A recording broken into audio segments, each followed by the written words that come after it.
What advice would you give, a young entrepreneur who wants to start up a business now? How do you start? Right, first of all, the internet is at your disposal. There's a couple of tips I'd give every young entrepreneur starting now, and it's this. First of all, don't think you've got to be, a multimillionaire overnight. Start small. I always see chip, chip, chip away, because actually these small little movements all the way make a massive difference at the end.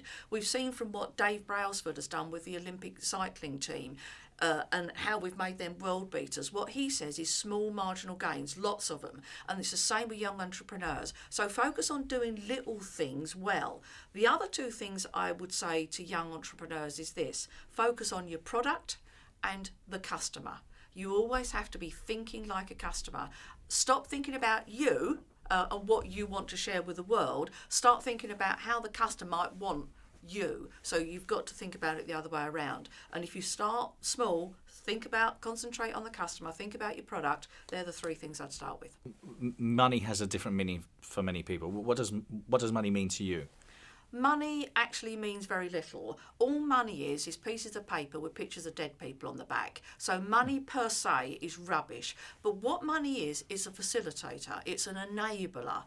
It enables you to do the things that you should be doing. Nobody should be living their life, getting up in the morning, going to work, coming home, feeding the dog, going to bed, getting up. Nobody should live that life just in order to earn a paycheck. People should be living the life that inspires them, and all money is the facilitation of that life of freedom. So money itself, rubbish, nothing. It's the facilitator.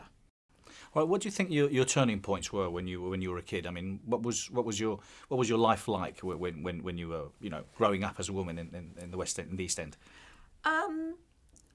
I wasn't really aware of turning points. I think there were two big things that happened to me. I was a very lonely, isolated child, and one day an uncle gave me a £5 note, and that was, in retrospect, one of the big turning points.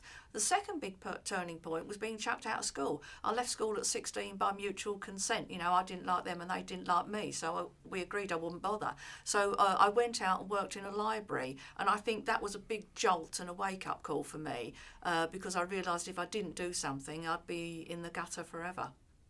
Were there any people in particular that inspired you then?